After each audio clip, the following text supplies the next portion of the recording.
15 июля средневзвешенный курс латышского сомони к доллару США составил 10,48 сомони к $1. Курс сомони к рублю составил 0,17 сомони за 1 рубль. Курс сомони к евро составил 10,53 сомони за 1 евро. Средние курсы продажи наличной иностранной валюты в кредитных организациях Таджикистана составляет 1 доллар США от 10,4898 до 10,45 сомони, 1 евро от 10,5307 до 10,60 сомони, 1 российский рубль от 0,1710 до 0,1730 сомони.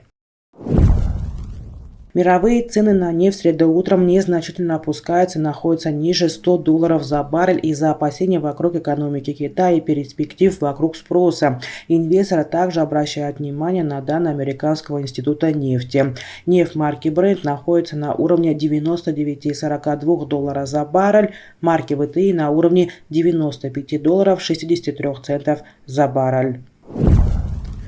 Стоимость золота в среду утром стабильная на уровне $1720 за тройскую унцию. Рынки ожидают публикации статистики по инфляции в США, что может дать подсказки о дальнейшей денежно-кредитной политике Федеральной резервной системы. Правительство Таджикистана ведет переговоры с Европейским Союзом о привлечении финансовых ресурсов для строительства Рагунской ГЭС. Об этом сообщил первый замминистра энергетики и новых технологий Джамшед Шаимзода вчера, 12 июля, на пресс-конференции в Душанбе. Он отметил, что говорит о какой-либо конкретной сумме пока рано, так как переговорный процесс еще не завершился. По словам Шаимзода, наряду с Евросоюзом переговоры ведутся с другими двухсторонними и многосторонними финансовыми донорами, в том числе и со Всемирным банком. Он также сообщил, что Таджикистан заключил меморандумы с Узбекистаном и Казахстаном о поставках рагунской энергии в эти страны, что благоприятно повлияет на привлечение средств доноров. Китайская компания Tibet Everest Records Co. Ltd. Предлагает создать на территории Таджикистана индустриальный парк цветных металлов. Об этом сообщает Синьхуа. Отмечается, что реализовать данный масштабный проект китайская компания планирует посредством дочернего предприятия горно-промышленной компании Таджикистана и Китая. В публикации говорится, что индустриальный парк простимулирует инвестиции в Таджикистан и создаст 10 тысяч рабочих мест. В китайской компании уверены, что реализация проекта положительно повлияет на экономику страны. Также отмечается, что в прошлом году продукция таджикско-китайского СП обеспечила 50% от общего объема производства добывающей промышленности Республики Таджикистан и 10% от общего объема промышленного производства страны.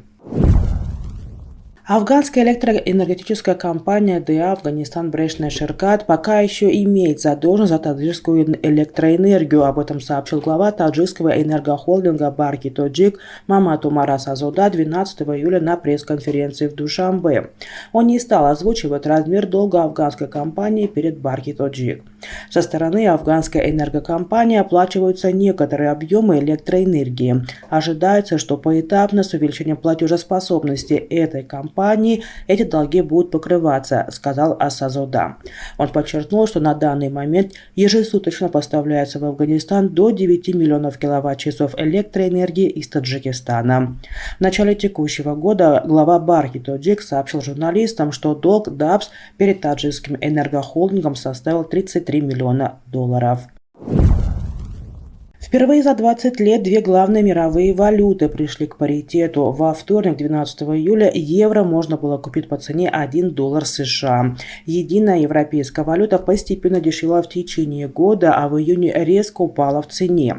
Эксперты связывают это с последствиями войны в Украине и растущими ценами на российский газ на фоне остановки газопровода «Северный поток-1» на плановое техобслуживание.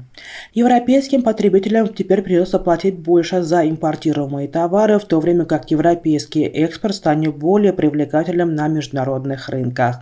Европейский центральный банк уже повысил ставки по кредитам и планирует делать это и дальше, чтобы сдерживать инфляцию. Однако Федеральная резервная система США принимает аналогичные меры намного быстрее, что способствует укреплению доллара. Последний раз доллар и евро были в паритете в 2002 году после выпуска европейских банкнот и монет.